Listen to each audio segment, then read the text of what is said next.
மேடையில் அமர்ந்திருக்கும் சான்றோர்களுக்கும் மேடைக்கு எதிரே அமர்ந்திருக்கும் பெற்றோர்களுக்கும் இந்த நிகழ்ச்சிக்கு என்னை அழைத்த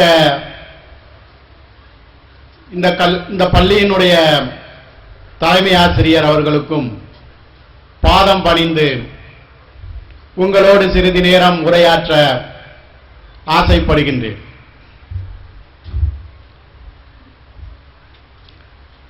செல்வராஜ் சார் சிவராஜ் சார் என்னைய இந்த பள்ளிக்கு வாங்க அப்படின்னு கூப்பிட்டாரு. அடிப்படையில் நான் ஒரு கல்லூரி ஆசிரியர். எனது பணி எப்பொழுதுமே ஒரு 18 வயதுக்கு மேல் உள்ள மாணவர்களோடு தான் இருக்கும். 18 வயதிலிருந்து 40-50 வயது வரைக்கும் என்னுடைய மாணவர்கள் இருப்பார்கள். முனைவர் பட்டம் பெறக்கூடியவர்கள் 50 வயதை கடந்தவர்களுக்கு கூட நான் ஆசிரியராக இருந்து கொண்டிருக்கின்றேன். அந்த வகையிலே பிரைமரி ஸ்கூலு, அதாவது சின்ன பிள்ளைகள் படிக்கக்கூடிய ஸ்கூல்ல போய் நம்ம என்ன பேசுறது, அதுக்கு என்ன புரியும் அப்படின்னு ஒரு சந்தேகமா இருந்துச்சு. நான் போய் என் ஒய்ஃபு கிட்ட கேட்டேன், ஏமா நான் போய் அங்க போய் என்ன பேச, சின்ன பிள்ளைகள் எப்படி கேட்கும் அப்படின்னு கேட்டேன். உடனே அவங்க சொன்னாங்க, ஏங்க நீங்க 15-16 வருஷமா நீங்க பெரிய பிள்ளைகளுக்கு பாடம் நடத்திட்டீங்களா, சின்ன பிள்ளைகளுக்கு பாடம் நடத்துறத மாதிரி இருக்கிற கஷ்டம் என்னன்னு நீங்க அனுபவிக்கணுங்கன்னு தான் அவங்களை அந்த சார் கூப்பிட்டுருக்காரு. அதனால நீங்க அவங்களுக்கு தான் முதல்ல போய் சொல்லணும். ஏன்னா அவங்க தான் இந்த நாட்டினுடைய இளைய தலைமுறைகள், அவங்க தான் இந்த நாட்டை மிகப்பெரிய வல்லரசாக்கக்கூடியவர்கள். அவர்களுக்கு நீங்க ஏதாவது செய்தியை சொல்லுங்க அப்படின்னு சொல்லி வழி அனுப்பி வச்சாங்க. அந்த வகையில குழந்தைகளுக்கு சில விஷயங்களை சொல்வதை விட குழந்தைகளினுடைய பெற்றோர்கள், நானும் ஒரு பெற்றோர் தான். என்னுடைய பையன் கூட 9th படிக்க தான் செய்யறான். இன்றைய காலகட்டங்களில் இன்னைக்கு நான் ஒரு சிறப்பு விருந்தினரா உங்கள் முன் நிற்கிறேன்னா நிச்சயமா எங்க அப்பா எதிர்பார்த்திருக்க மாட்டாரு. இன்னைக்கும் தெரியாது அவருக்கு. ஏன்னா எங்க அப்பா ஒரு கிராமத்துல ஒரு கூலி விவசாயி, கூலி வேலை பார்க்கிறார். இன்னைக்கும் 80 வயது ஆனாலும் இன்னைக்கு அவர் கூலி வேலை தான் பார்த்துக்கிட்டு அவர் சாப்பிட்டுட்டு இருக்கிறார். அவருக்கு தெரியாது உங்க பையன் என்ன வேலை பார்க்கானா காலேஜ்ல வாத்தியாரா இருக்கான் அப்படிம்பாரு. என்ன காலேஜ்ல என்ன வேலை பார்க்கா எதுவுமே தெரியாது. ஆனாலும் அவர் உழைத்த உழைப்பை என்னைய படிக்க வச்சதுனால நான் இன்னைக்கு நல்ல நிலைமையில இருக்கேன். இன்னைக்கு ஒரு அரசு கல்லூரியில மிகப்பெரிய அளவுல நல்ல சம்பளத்தோட இன்னைக்கு வேலை பார்த்துட்டு இருக்கேன். இதுதான் பெற்றோர்களுடைய லட்சியம். நம்ம எல்லாருமே நினைச்சிட்டு இருக்கோம் படிக்க வைக்கிறது செலவு அப்படின்னு நினைச்சிட்டு இருக்கோம். அது ரொம்ப ரொம்ப தப்புங்க. நீங்க 1000 ஏக்கர் சொத்து வச்சிருக்கலாம், நீங்க நிறைய நகை வச்சிருக்கலாம், நிறைய இடம் வச்சிருக்கலாம், நிறைய வீடு வச்சிருக்கலாம். எல்லாவற்றையும் விட மிகப்பெரிய சொத்து உங்கள் பிள்ளைகளுக்கு நீங்கள் வழங்கக்கூடிய கல்வி தான். அதுவும் அடிப்படையான கல்வி. இன்னைக்கு பாத்தீங்க அப்படின்னா சமுதாயத்துல ஒரு காலத்துல எல்லாம் படித்தவர்களுடைய எண்ணிக்கை ரொம்ப கம்மியா இருந்துச்சு. இன்னைக்கு பாத்தீங்க அப்படின்னா எங்க போனாலும் படிக்கிறாங்க, கிராமங்கள்ல கூட படிக்கிறாங்க. அதுவும் இந்த மாதிரி ஒரு கிராமங்கள்ல ஒரு அமைதியான சூழல்ல ஒரு ஆரம்ப கல்வி கொடுக்கறாங்க அப்படின்னா உண்மையிலே நீங்கள்லாம் கொடுத்து வைத்தவர்கள். உங்கள் குழந்தைகளை நீங்கள் இந்த பள்ளிக்கு அனுப்பி அவர்களை எதிர்காலத்தில் மிகப்பெரிய வெற்றியாளராக மாற்றக்கூடிய ஒரு வாய்ப்பை இந்த நிர்வாகம் உங்களுக்கு வழங்கி இருக்கிறது. அந்த வகையிலே இந்த நிர்வாகத்திற்கு நீங்கள் எல்லோரும் கடமைப்பட்டவர்கள். நிச்சயமாக எதிர்காலத்திலே உங்கள் குழந்தை மிகப்பெரிய ஒரு வெற்றியாளனாக வரும். இந்த மேடையிலே அமர்ந்திருக்கக்கூடிய மிக இள வயதிலே ஒரு எஜுகேஷன் ஆபீசரா இருக்கிறார். எனக்கே கூட பொறாமை தான், சின்ன வயசுல எப்படி இவ்வளவு எஜுகேஷன் ஆபீசரா ஆனாருன்னா. ஆனா அதுக்கு மிகப்பெரிய கடின உழைப்பு இருக்குது. அது அவருக்கு மட்டும்தான் தெரியும். ஏன் நாளைக்கு உங்க குழந்தை கூட இதே மேடையில இருக்கலாம். இன்னைக்கு நாங்க 2 பேரும் சிறப்பு விருந்தினரா இருக்கிறோம். இன்னும் ஒரு 10 ஆண்டுகள் 15 ஆண்டுகள் கழித்து உங்கள் குழந்தையும் ஒரு கலெக்டராகவோ, ஒரு மருத்துவராகவோ, ஒரு என்ஜினியராகவோ, ஒரு வக்கீலாகவோ, ஒரு அரசு அதிகாரியாகவோ, ஒரு மிகப்பெரிய பதவியில இருக்கக்கூடிய உங்கள் குழந்தையும் இதே நிறுவனத்திற்கு சிறப்பு விருந்தினராக ஏன் இருக்க முடியாது? எங்க அப்பா கனவு கண்டிருப்பாரா? எங்கேயோ ஒரு தூத்துக்குடி மாவட்டத்துல ஒரு ஊர்ல ஒரு கிராமத்துல பிறந்த நானு இன்னைக்கு இந்த நாமக்கல் ஊர்ல ஒரு சிறப்பு விருந்தினரா வந்திருக்கேன் அப்படின்னா ஏன் உங்க குழந்தை வராது? நிச்சயமா உங்க குழந்தை வரும். ஏன்னா அதற்கான வாய்ப்புகள், அதற்கான வசதிகள் இன்னைக்கு இருக்குது. அதை நீங்க பயன்படுத்திக்கணும். கல்விக்காக செலவு அது நிச்சயமாக செலவே கிடையாது, அது மிகப்பெரிய முதலீடு. அதனாலதான் அந்த காலத்திலே சொல்லி இருக்கிறாங்க, கற்கை நன்றே கற்கை நன்றே பிச்சை புகினும் கற்கை நன்றே. பிச்சை எடுத்தாவது படிக்க வை, காசு இல்லைன்னு சொல்லவே சொல்லாதீங்க. என்ன படிக்கணுமோ படிக்க வைங்க. அது மிகப்பெரிய ஒரு வரப்பிரசாதம். இன்னைக்கு குழந்தைகள் மிகப்பெரிய அளவுல இன்னைக்கு படிக்கிறாங்க. அவர்களுக்கு நிறைய திறமைகள் இருக்குது. கல்வி ஒரு நல்ல ஒரு வாய்ப்பு. கல்வி மட்டும் இல்ல, ஒரு ஒழுக்கம். உங்கள் எல்லாருக்குமே தெரியும், இந்த நவீன காலங்களிலே ஒரு மாணவன் அல்லது ஒரு மாணவி அல்லது ஒரு குழந்தை ஒரு நல்ல ஒரு ஒழுக்கத்தோட வாழணும் அப்படின்னா மிகப்பெரிய ஒரு சவாலா இருக்குது. நம்ம பெற்றவர்கள் கண்காணிக்கணும். சாரு சொன்ன மாதிரி கண்டிக்க கூடாது. ஒரு குழந்தை வளருது அப்படின்னா அதை நம்ம கண்காணிக்கணும். கரெக்டா காலையில எந்திரிச்ச உடனே பள்ளிக்கூடம் போறானா, அவனுக்கு அந்த ஆர்வத்தை நம்ம ஊட்டணும். கண்டிச்சு அனுப்புனீங்கன்னா போக மாட்டான். அவனை தம்பி நீ படிடா, நல்லா படிச்சு நீ ஒரு பெரிய கலெக்டர் ஆகணும், நீ ஒரு பெரிய அதிகாரி ஆகணும், டாக்டர் ஆகணும், நம்ம குடும்பத்திலே நீ தாண்டா முதல் டாக்டரு. அவனை காலையில எந்திரிச்ச உடனே வாங்க டாக்டர் பள்ளிக்கூடத்துக்கு போலையான்னு கேளுங்க, ரொம்ப சந்தோஷப்படுவான். நம்ம அதுக்கு பேல சோவாரி பேல முட்டா பேல இல்ல பள்ளிக்கூடம் போறதா இல்லையா அப்படின்னு கேட்டா அவனே அப்ப நம்ம முட்டாள் தானே அப்படின்னு நினைச்சுக்குவோம். அப்படி நம்ம என்னைக்குமே நம்ம பிள்ளைகளை திட்டக்கூடாது. பாசிட்டிவா சொல்லி பாருங்க, வாங்க கலெக்டர் என்ன பள்ளிக்கூடம் போலையா அப்படின்னு கேட்டா அவனுக்கு ரொம்ப சந்தோஷமா இருக்கும். அவனுக்கு கலெக்டர்னா என்னன்னே தெரியாது, ஆனாலும் நம்ம கலெக்டர் நீங்க சொல்லுங்க, உங்க குழந்தைகளை சொல்லுங்க, கலெக்டர் வாங்க, டாக்டர் வாங்க, இன்ஜினியர் வாங்க அப்படி சொல்லி பாருங்க. உங்களுக்கும் பெருமையாக இருக்கும், உங்கள் குழந்தைகளுக்கும் பெருமையாக இருக்கும். கண்காணிக்கணும், கரெக்டா எப்படி இருக்கா என்ன பண்ணுதா அதெல்லாம் கண்காணிக்கணும். அதே மாதிரி ஆரோக்கியம் ரொம்ப முக்கியம். இன்னைக்கு நம்ம வீட்டுல நிறைய வீட்டுல என்ன பண்ணுதா அப்படின்னா சமைக்க சோம்பரப்பட்டு போய் நூடுல்ஸையும் மேகியும் போட்டு அடிச்சு விட்டுறோம். அது ரொம்ப பெரிய தப்பு. தயவு செஞ்சு இந்த புரோட்டாலாம் திங்காதீங்க, புரோட்டாலாம் குழந்தைகளுக்கு வாங்கி கொடுக்காதீங்க. மைதா மாவுனால சாப்பிடக்கூடிய உணவுகள்ல மிகப்பெரிய அளவுல அபாயம் இருக்குன்னு இன்னைக்கு எல்லா பத்திரிகையிலும் சொல்லிட்டு இருக்கிறாங்க. நம்ம உணவு இன்னும் சொல்ல போனா நாமக்கல்ல மிக அருமையாக கிடைக்கக்கூடிய உணவுகள் கம்பு, கேழ்வரகு, இந்த மாதிரியான சிறுதானிய உணவுகள்ல கஞ்சி கூழ் எல்லாம் போட்டு கொடுங்க. ஒரு காலத்துல அரிசி சாப்பிட்றவங்களாம் பணக்காரன், கேப்ப கஞ்சி கம்மங்கூழ் சாப்பிட்றவங்களாம் ஏழை. ஆனா இன்னைக்கு நிலைமை மாறி போச்சு.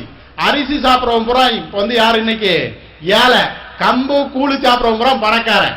கார்ல போவான், ஏசி கார்ல போவான், பெரிய பெரிய ரூம்ல இருப்பான். நம்ம நினைச்சிட்டு இருப்பா, ஏ அப்பா இவன் காரே இவ்வளவு பெருசு இருக்குன்னா இவன் என்னெல்லாம் சாப்பிடுவான்ட்டு. ஆனா அங்க போனா என்ன பண்ணுவான், ஒரு சட்டியில உப்பு போடாம கொஞ்ச காரம் கம்மங்கூட உருட்டு உருட்டுன்னு குடிச்சிட்டு கிடப்பான். அவன் நிலைமை அவனுக்கு தான் தெரியும். உப்பு சேர்க்க கூடாது, சுகரு சேர்க்க கூடாது, எதுவுமே காரம் சேர்க்க கூடாது, எதுவுமே சேர்க்க கூடாது. சும்மா உயிர் வாழணுங்கிறதுக்காக தண்ணியை குடிச்சுக்கிட்டு உயிர் வாழ்ந்துட்டு கிடப்பான். நம்ம மற்றவர்களை பார்த்து கம்பேர் பண்ணக்கூடாது. ஆரோக்கியம் இன்னைக்கு ரொம்ப முக்கியம். நம்ம மாணவர்கள், நம்ம இளைஞர்கள், நம்ம குழந்தைகள்லாம் இன்னைக்கு ஆரோக்கியத்தை பத்தி கவலைப்படுறதே கிடையாது. நம்ம நீங்கெல்லாம் பெரியவங்க, நீங்கெல்லாம் அந்த காலத்துல ஓடி ஆடி வேலை பார்த்தீங்க. இன்னைக்கு இங்க இருந்து நாமக்கலுக்கு கூட நீங்க நடந்து போயிருப்பீங்க. ஆனா இங்க இருந்து அந்த பக்கத்து ஊருக்கு நடந்து போய் சொல்லுங்க, பயலால நடக்க முடியாது. ஒழுக்கம், கல்வி, ஆரோக்கியம் இந்த விஷயத்துல உங்க குழந்தைகளை ரொம்ப கவனம் செலுத்துங்க. நம்ம எல்லாருமே திறமசாலிகள் தான், உங்கள் குழந்தைகள் நிச்சயமாக திறமசாலிகள் தான். ஆனா நமக்கு தெரியாது. சார் சொன்ன மாதிரி நான் ஒரு கதை சொல்றேன். அதாவது நம்ம திறமை நமக்கே தெரியாம போகுது. எப்படி அப்படின்னா, ஒரு பெரிய காட்டுல ஒரு நரி கூட்டம் இருக்குது. அந்த நரி கூட்டத்துல ஒரு சிங்கமும் கூடயே வருது போகுது, எல்லாமே செஞ்சுக்கிட்டு இருக்குது. இந்த நரி மாதிரியே ஊளையிடுது. இந்த நரி எப்படி மற்ற சிங்கங்களை மற்ற விலங்குகளை பார்த்து ஒதுங்கி பயந்து ஓடுமோ அதே மாதிரி இந்த சிங்கமும் பயந்து ஓடிட்டு இருந்திருக்கு. இதை அந்த சிங்கம் ஒரு காட்டு ராஜா பார்த்துக்கிட்டே இருந்திருக்காரு. அந்த சிங்கத்தினுடைய தலைவர் பார்த்துக்கிட்டே இருந்திருக்காரு. என்னடா இது, ஒரு நரி கூட்டத்துல நம்ம சிங்கம் இப்படி இருக்குதே அப்படின்னு சொல்லிட்டு அந்த சிங்கத்தை கூப்பிட்டு, ஏய் நீ நரி கிடையாது, நீ சிங்கம் அப்படின்னு சொல்லியிருக்கு. இல்ல இல்ல நான் நரிதான் அப்படின்னு இருக்கு. ஏ நீ சிங்கம்டா அப்படின்னு அடிச்சு சொல்லியிருக்கு. நம்பவே இல்லை. அதுக்கப்புறம் என்ன பண்ணிருக்கு அப்படின்னா, அந்த சிங்கத்தை கூப்பிட்டு தண்ணியில நிக்க சொல்லி பாரு அப்படின்னு சொல்லியிருக்கு. அதுக்கப்புறம் தான் அந்த சிங்கம் பார்த்திருக்கு. அது முகம் தண்ணியில தெரிஞ்சிருக்கு. அது சிங்கம் தானே அதுக்கப்புறம் தான் உணர்ந்திருக்கு. அப்புறம் உணர்ந்த உடனே அப்படி கம்பீரமா ஒரு சத்தம் போட்டு இருக்குது. பக்கத்துல நின்ன நரிகள்லாம் ஓடி போயிடுச்சு. என்ன அப்படின்னா அது வரைக்கும் அந்த சிங்கம் தன்னை சிங்கம்னே தெரியாம நரி கூட்டத்தோட வாழ்ந்துகிட்டு இருக்கு. ரொம்ப சமீபத்துல நடந்த ரொம்ப ஒரு அருமையான வேடிக்கையான சம்பவம். திருச்சியில நல்ல காவிரி ஆத்துல வெள்ளம் வந்துகிட்டு இருக்கு. வெள்ளம் வந்திருக்கோன்னு நல்ல பாலத்துல நல்லா எல்லாரும் மக்கள்லாம் கூட்டம் கூட்டமா பாக்குறாங்க. ஏன்னா இப்ப காவிரி ஆத்துல தண்ணி வந்தாலே திருவிழா தான். ஒரு வருஷத்துல 2-3 நாள் தண்ணி வரும், அவ்வளவுதான். அதுக்கப்புறம் காஞ்சி தான் கிடக்கும். எல்லாரும் வேடிக்கையா பாக்குறாங்க, கூட்டம் கூட்டமா பாக்குறாங்க. ஒரு அம்மாவும் வந்து தன்னுடைய கை குழந்தைய வச்சுக்கிட்டு தண்ணியை வந்து பார்த்துக்கிட்டு இருக்கிறாங்க. திடீர்னு இந்த கை குழந்தை தவறி தண்ணிக்குள்ள விழுந்துருது. தண்ணிக்குள்ள விழுந்த உடனே ஐயோ ஐயோன்னு எல்லாரும் கத்துறாங்க, காப்பாத்துங்க காப்பாத்துங்கன்னு. தபார்னு ஒருத்தன் குதிச்சு அந்த குழந்தைய காப்பாத்தி அந்த கரையில போய் இறங்கி ஏறி வந்துட்டான். எல்லாரும் பாராட்டினாங்க. அந்த நேரம் பார்த்து அந்த மாவட்ட கலெக்டர் வந்தாரு. ரொம்ப பெரிய வீரன், எல்லாத்துக்கும் வராத தைரியம் உனக்கு வந்துச்ச, உனக்கு என்ன வேணும் கேளு, நான் செய்யறேன் அப்படின்னு சொன்னாரு. உடனே அவன் சொன்னா அதெல்லாம் ஒண்ணு வேண்டாம், இனி எவன் தள்ளி விட்டான்னு சொல்லுங்க, அவனை நான் கண்டுபிடிச்சு அடிக்கணும் அப்படின்னாரு. ஏன்னா அவனுக்கு வந்து தெரியவே தெரியாது, அவனுக்கு நீச்சல் தெரியும் அப்படின்ட்டு. சோ இந்த மாதிரி நிறைய பேருக்கு நாய் விரட்டும் போது தான் ஒரு மிகப்பெரிய ஓட்டப்பந்தய வீரம்னே தெரியும்.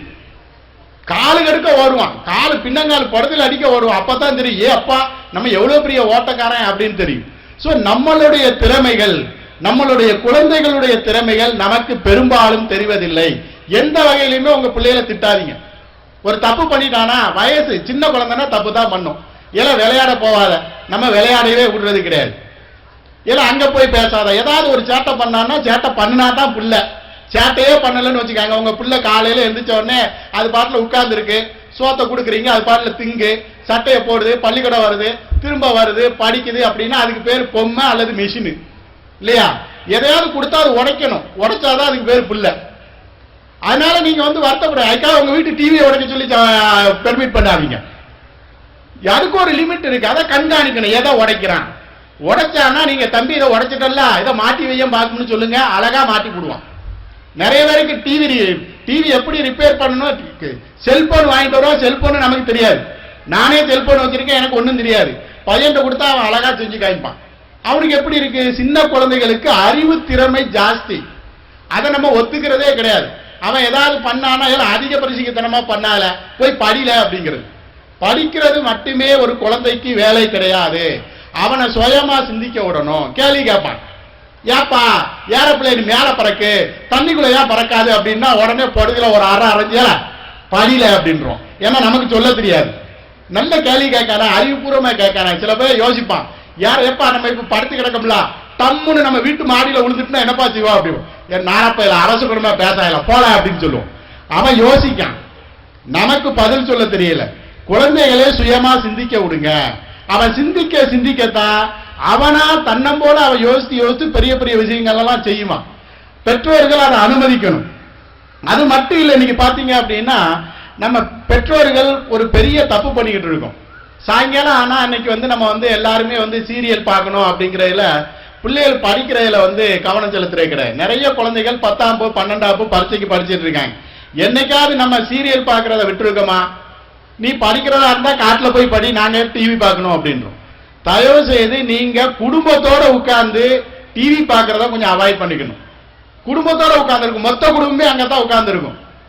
அப்ப பையன் எப்படி படிப்பான்? பையனும் உங்க கூட தான் வந்து உட்கார்ந்து இருப்பான். அதை நீங்க குறைச்சிக்கணும். டிவி பார்க்கறத கொஞ்ச நாள் தள்ளி வைங்க. பரீட்சை நேரத்துல டிவி ஆஃப் பண்ணி வைங்க, படிக்க சொல்லுங்க. அவனுக்கு தேவையான வசதிகளை செஞ்சு கொடுங்க. நல்ல பள்ளிக்கூடம் இன்னைக்கு வந்து பாத்தீங்க அப்படின்னா ஒரு இப்படி ஒரு சூழல், இந்த மாதிரியான ஒரு அமைதியான சூழல், இயற்கையான சூழல் தான் மனுஷனை வந்து நல்ல நிலைமைக்கு முன்னேறி செல்லும். அதை வந்து நம்ம ஒவ்வொரு பெற்றோர்களும் புரிஞ்சுக்கணும். நிறைய நம்ம வந்து பெற்றோர்கள் வந்து என்ன படிக்கானே தெரியாது. என் கூடலாம் நிறைய பேர் சில பேராசிரியர்கள் இருக்கிறாங்க. உங்க பிள்ளைகள் என்ன படிக்க அப்படின்னா அந்த பள்ளிக்கூடத்தை பேரை தான் சொல்றாங்களே தவிர என்ன படிக்குன்னு சொல்ல மாட்டாங்க. சும்மா நாட்டுக்கும் கேட்டு பாருங்க, உங்களுக்கு ஆனாவனாவே தெரியாது, இங்கிலீஷே தெரியாது, இருந்தாலும் தம்பி நீ என்னடா படிச்ச, அப்பாவுக்கு சொல்லிக்காமிடா அப்படின்னு கேளுங்க. அவன் ரொம்ப சந்தோஷப்படுவான், குஷியா இருப்பான். ரெயின் ரெயின் கோவே, ரெயின் ரெயின் கோவே, நல்ல படிக்கடா, நல்ல படிடா அப்படின்னு தினம் கேளுங்க. ஆனா பிள்ளைகள் வந்து என்னைக்காவது நம்ம அப்படி கேட்டிருக்கோமா? கேட்க மாட்டான். அப்பா நான் இன்னைக்கு எங்க ஸ்கூல்ல ஒரு பாடம் படிச்சேன்பா, சொல்லட்டுமானா போல, நானே இப்பதான் டயர்டா வந்து கிடக்க, நீ வந்து தொல்லை பண்ணிக்கிட்டு போல, அங்கிட்டு போல அப்படின்னு நம்ம ஒதுக்கி விட்டுறோம். பிள்ளைகள் வந்து பள்ளிக்கூடத்துல ஏதாவது ஒரு சம்பவம் நடந்துச்சா, இன்னைக்கு பாருங்க நிறைய குழந்தைகள் ஆர்வமா இருக்கு. இப்ப பெற்றோர்களே நீங்க எல்லாம் எதுக்காக வந்திருக்கீங்க? எனக்கு நல்லாவே தெரியும். உங்களுடைய பிள்ளைகள்லாம் இன்னைக்கு வந்து நல்ல டான்ஸ் ஆட போகுது, நல்ல கலை நிகழ்ச்சிகள்ல பங்கு கொள்ள போகுது, அதை பார்க்கணுங்கிற ஆர்வத்தோட வந்திருக்கீங்க. குழந்தைகள் என்ன நினைக்கும்? நம்ம பெற்றோர்கள், நம்ம அம்மா, நம்ம அப்பா, நம்ம தாத்தா, நம்ம மாமாலாம் நம்ம ஆடுறத பார்க்க வந்திருக்காங்க அப்படின்னு அது சந்தோஷப்படும். நீங்க என்ன நினைக்கிறீங்க? நம்ம குழந்தைகள் வந்து நல்ல டான்ஸ் ஆட போறாங்க, அதை வந்து போட்டோ எடுத்து வச்சிருக்கணும், அந்த ஒரு ஆர்வம். சோ அப்ப அந்த பகிர்தல், உங்களுடைய பிரச்சனைகளை நீங்க சொல்லுங்க. தம்பி, நான் வந்து கஷ்டப்பட்டு சம்பாதிக்கம்பா, காலையில காட்டு வேலைக்கு போறேன், சாயங்காலம் வரைக்கும் வேலை பார்க்கேன், வேலை பார்த்துட்டு வந்தா தம்பி எனக்கு இவ்வளவு ரூபா சம்பளம், அதுலயும் உன்னைய வந்து நான் கஷ்டப்பட்டு படிக்க வைக்கேன் தம்பி, நீ படிச்சு கலெக்டர் ஆனதுக்கு அப்புறம் தான் தம்பி நம்ம வீட்டை பெருசா கட்டணும், அதுக்கப்புறம் தான் தம்பி நான் வந்து வீட்டுல உட்கார்ந்து இருப்பேன், நீ எனக்கு வந்து நல்ல சாப்பாடு போடணும், இப்படி சொல்லி சொல்லி வளங்க. உங்க குழந்தை நிச்சயமா நல்ல குழந்தையா வருவான், எந்த தப்பும் பண்ண மாட்டான். கண்காணிங்க யாரு கூட விளையாட போறான். நிறைய பேரண்ட்ஸ் சொல்லுவாங்க, என்கிட்ட கூட ஒரு பேரண்ட்ஸ் வந்து ஒரு பெற்றோர் வந்து முறையிட்டாங்க, சார் நம்ம பிள்ளைகள் வந்து கெட்ட பையன் கூட சேர்ந்துட்டா கெட்டவன் ஆயிடுவான் அப்படின்னு சொன்னாங்க. அப்ப நான் சொன்னேன், உங்க பையன் வந்து கெட்ட பையனோட சேர்ந்துட்டா கெட்டவன் ஆயிடுறான், உங்க பையன் நல்லவனா கெட்டவனான்னு கேட்டேன். என் பையன் ரொம்ப தங்க சார் அப்படின்னாரு. அப்ப ஏன் உங்க பையன் கூட சேர்ந்த கெட்ட பையன் கூட நல்ல பையனா மாற மாட்டானா அப்படின்னு கேட்டேன். சோ கெட்டவனா நல்லவனாங்கிறது வந்து அந்த சூழலை பொறுத்து தான். ஒரு தெரியாம சில குழந்தைகள் தப்பு பண்ணத்தான் செய்யும், சில குழந்தைகள் ஏதோ ஒரு சந்தர்ப்ப சூழ்நிலையில ஏதாவது ஒரு தவறு பண்ணத்தான் செய்யும். அந்த தவறை வச்சு அவனை மட்டம் தட்டக்கூடாது, அவனை வந்து அந்த தவறை திருந்த செய்யணும், அவனை வருந்த செய்யணும். இனிமே இந்த மாதிரி தப்பு பண்ணாதப்பா. ஒரு நாள் பள்ளிக்கூடம் போகல அல்லது ஒரு நாள் படிக்கல, தேர்வுல ஃபெயில் ஆயிட்டான். எல்லாரும் படிச்சா எப்படி இந்த நாட்டில் எல்லாருக்கும் அரசு வேலை கொடுக்க முடியுமா? சில பேருக்கு படிப்பே வராது. இன்னைக்கு பாத்தீங்க அப்படின்னா நிறைய பேர் படிக்காதவர்கள் தான் வாழ்க்கையில சாதிச்சிருக்காங்க.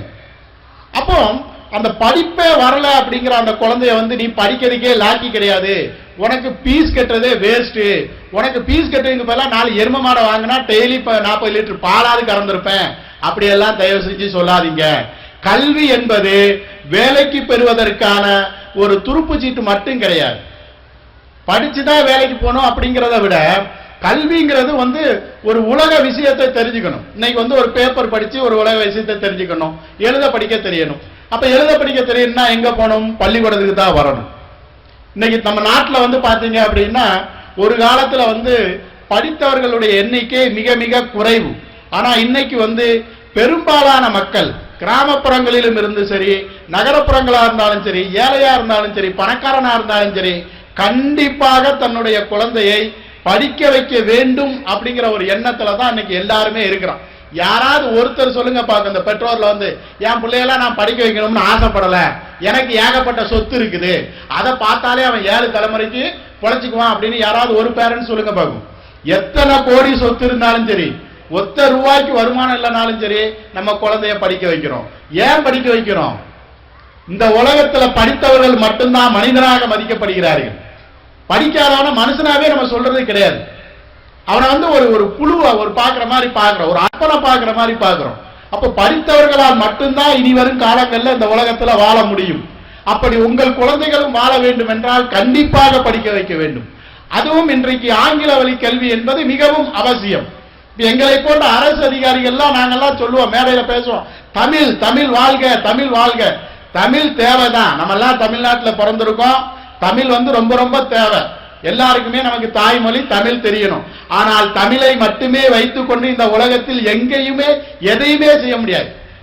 நீங்க ஒரு பள்ளிக்கூடத்துல போய் ஒரு அப்ளிகேஷன் வாங்கணும்னா கூட நீங்க வந்து உங்க பேரண்ட்ஸ் என்ன படிச்சிருக்காங்கன்னு கேட்கக்கூடிய காலம் இந்த காலம்.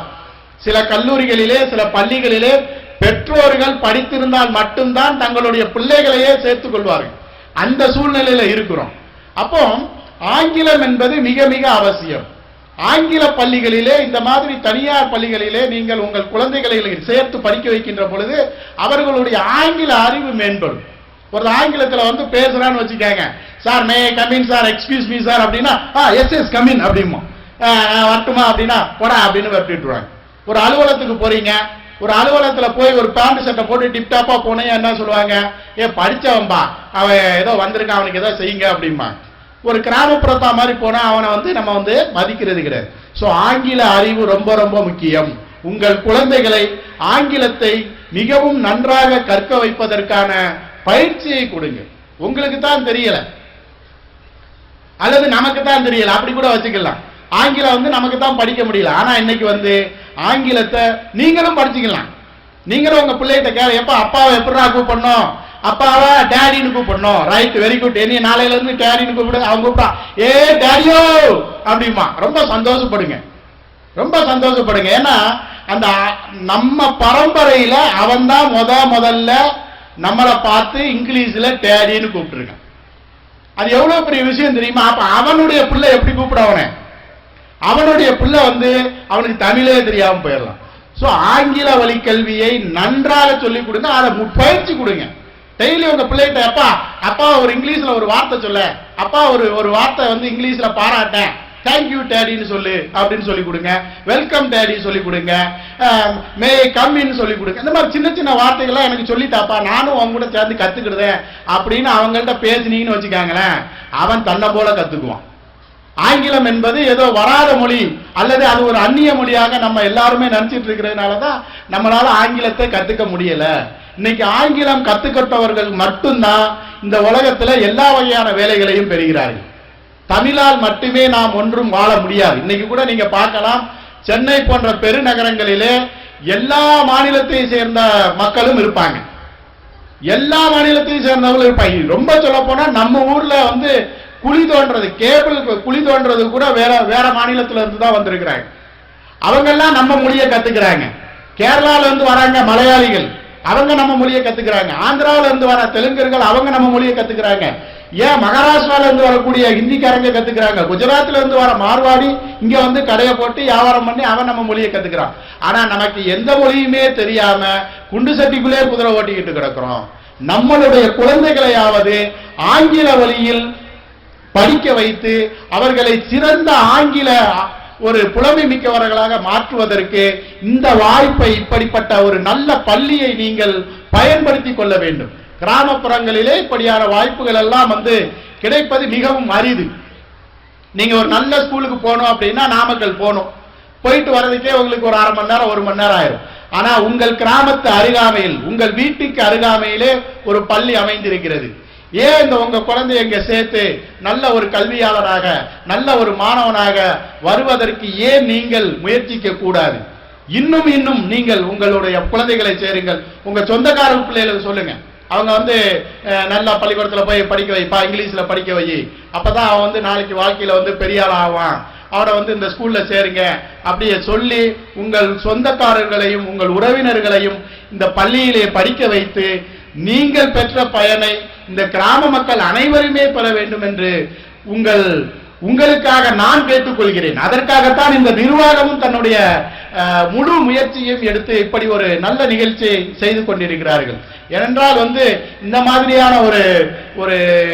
ஒரு ஆண்டு விழா என்பது மிகப்பெரிய ஒரு கல்லூரிகளிலே அல்லது ஒரு பள்ளிகளிலே அல்லது நகரத்திலே தான் நடக்கும். எனக்கு தெரிந்து நான் பார்த்த அளவிலே சொல்கிறேன், இப்படி ஒரு மிகப்பெரிய விழா ஒரு பிரைமரி நர்சரி ஸ்கூல்ல நடப்பது என்பது என்னுடைய அறிவுக்கு எட்டிய வகையில், என்னுடைய அனுபவத்தில் எட்டிய வகையில் இதுதான் முதல் முறை என்று நினைக்கின்றேன்.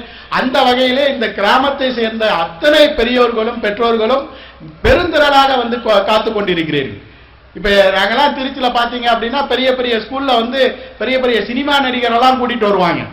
அவங்க நிகழ்ச்சி நடத்துவாங்க, யாருமே இருக்க மாட்டாங்க, பெற்றோர்களே இருக்க மாட்டாங்க.